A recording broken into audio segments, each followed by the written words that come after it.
Hello all welcome to Bandlas kitchen. ఈరోజు మన recipe వచ్చేసి పాలక్ పన్నీర్. ఎలా ప్రిపేర్ చేసుకోవాలో చూద్దాం రండి. ఫస్ట్ మనం పాలకూరని కడిగి పక్కన పెట్టుకుందాం. పాలకూరని డైరెక్ట్గా మిక్సీ పడితే పచ్చివాసన పోదు కాబట్టి ఒక 2 మినిట్స్ మనం వేడి నీళ్ళలో ఉడకబెట్టుకుందాం. ఉడికించిన పాలకూర చల్లారిన తర్వాత మనం మిక్సీ జార్లో యాడ్ చేసుకుందాం. పాలకూరతో పాటు 4-5 వెల్లుల్లి రెబ్బలు, 2 పచ్చిమిర్చి, జీలకర్ర కూడా యాడ్ చేసి మెత్తగా పేస్ట్ చేసుకొని పక్కన పెట్టుకుందాం.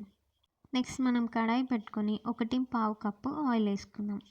ఆయిల్ బాగా హీట్ అయిన తర్వాత అందులోకి జీలకర్ర, సాజీరా, 2 లవంగాలు, ఒక దాల్చిన చెక్క అండ్ ఒక బగారా ఆకు యాడ్ చేసుకుందాం. నెక్స్ట్ పచ్చిమిర్చి, ఆనియన్స్ కూడా యాడ్ చేసుకొని ఆనియన్స్ గోల్డెన్ బ్రౌన్ కలర్ అయ్యేంత వరకు ఫ్రై చేసుకుందాం.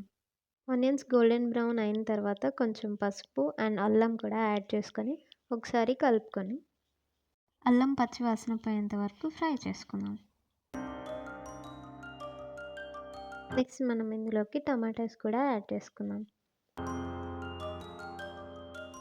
ఇప్పుడు కొంచెం సాల్ట్ కూడా యాడ్ చేసుకుని టమాటాలు మగ్గేంత వరకు మూత పెట్టి ఉడికించుకుందాం. టమాటాలు మగ్గిన తర్వాత మనం ఇందులోకి పేస్ట్ చేసుకున్న పాలకూరని యాడ్ చేసుకుందాం. అంతా ఒకసారి నీట్గా కలుపుకొని ఒక 5 మినిట్స్ మనం ఉడికించుకుందాం. ఈలోపు మనం పన్నీర్ని క్యూబ్స్ లాగా కట్ చేసుకొని పక్కన పెట్టుకుందాం.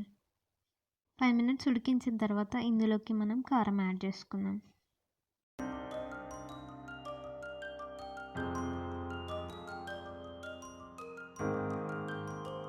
నెక్స్ట్ ఇందులోకి మనం సరిపడినంత సాల్ట్ కూడా యాడ్ చేసుకొని ఇంకొక 5 మినిట్స్ మనం మూత పెట్టి మగ్గించుకుందాం. ఆయిల్ కొంచెం పైకి తేలిన తర్వాత ఇందులోకి మనం పన్నీర్ క్యూబ్స్ని కూడా యాడ్ చేసుకొని ఇంకొక 2 మినిట్స్ కుక్ చేసుకుందాం. పన్నీర్ ఎక్కువ కుక్ అవ్వనవసరం లేదు, మరీ బాగా కుక్ అయితే గట్టి పడుతుంది పన్నీర్. సో ఒక 2 మినిట్స్ చాలు. ఇప్పుడు మనం కొత్తిమీర కూడా యాడ్ చేసుకుందాం ఇందులోకి.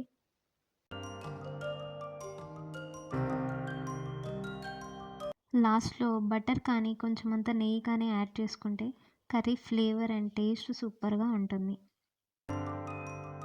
Thank you for watching. Please do like, share and subscribe to Bandala's Kitchen. వేడి వేడి చపాతీతో సర్వ్ చేసుకుంటే అదిరిపోతుంది టేస్ట్.